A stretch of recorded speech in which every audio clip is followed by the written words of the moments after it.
Ganon talaga sa buhay. Pag ubos na ang pera mo, saka mo lang maiisip na magtipid.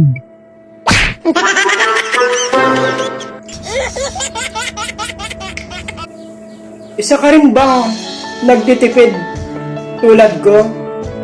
Meron ka bang perang hawak ngayon? Kung ako sa'yo, ubusin mo na. Ganon din naman.